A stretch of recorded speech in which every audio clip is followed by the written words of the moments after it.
છોટાઉદેપુર જિલ્લો એ ગુજરાતના મહત્તમ આદિવાસી વસ્તી ધરાવતા જિલ્લાઓ પૈકીનો એક જિલ્લો છે. અહીંના આદિવાસીઓની બેનમૂન આદિવાસી સંસ્કૃતિ અને પરંપરા અને તેમના રિવાજો છે. નસવાડી તાલુકાના છોટી ઉમર ગામે આદિવાસી દિવાસા પર્વની ઉજવણીની તો વાત જ નિરાળી છે. અહીં છોટાઉદેપુર જિલ્લાના આદિવાસી સમાજના આગેવાનો જણાવે છે, ચોમાસું બેસતા વાવણી વગેરે જેવા વર્ષની શરૂઆતના મહત્ત્વના કામોમાંથી થોડાક હળવાશ અને જાણે થાક ઉતારવાનો સમય એટલે દિવાસો. છોટાઉદેપુર જિલ્લો આદિવાસી ધરાવતા જિલ્લો છે. અહીં દિવાસાના તહેવારમાં દેવના દિવસે જુદા જુદા દેવની પૂજા વિધિ કરવામાં આવે છે. આદિવાસી સમુદાયમાં દિવાસાનો તહેવાર એટલે ગામની સીમમાં બિરાજમાન દેવોને પૂજવાનો તહેવાર માનવામાં આવે છે. આદિવાસીઓના મોટાભાગના દેવી દેવતાઓ જંગલ અને પહાડોમાં વર્ષોથી સ્થાપિત કરવામાં આવેલા હોય છે, જે દેવોને દિવાસાના તહેવાર દરમિયાન પૂજવામાં આવે છે. આદિવાસી સમાજના પૂર્વજો સદીઓથી દિવાસાની ઉજવણી કરે છે. દિવાસા બાદ ખેતરોમાં ઉગી નીકળેલા ઘાસનું નિંદામણ કરવામાં આવે છે. આદિવાસી સમાજમાં સદીઓથી દિવાસાના તહેવારનું સવિશેષ મહત્ત્વ એટલા માટે છે કે વરસાદ વરસ્યા બાદ ધરતી ઉપર ઘાસ ઉગી નીકળતા પ્રકૃતિ પોતાનું સ્વરૂપ બદલી ધરતી પર લીલી ચાદર ઓઢાડી દીધી હોય એમ હરિયાળું બની જતું હોય છે. ગામના સીમાડે તોરણોની પૂજા વિધિ પણ કરવામાં આવે છે.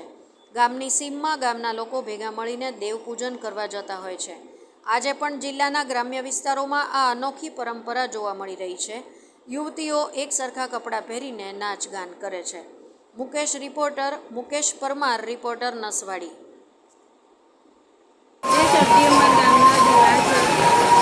એક સરખા કપડાં પહેરીને અમે બહેનો દાન કરીને દિવાસ શું નામ છે? આખું નામ?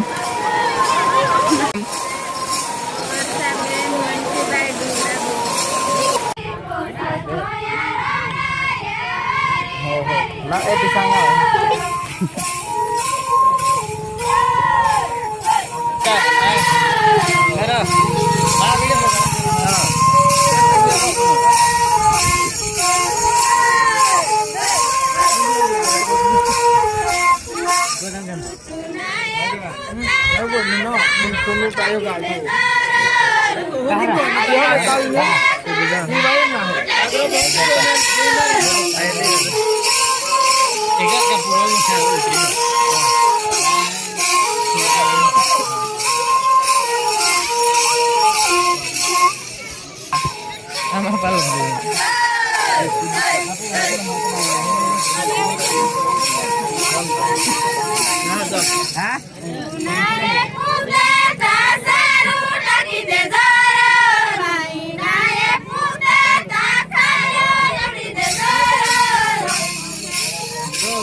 વર્ષ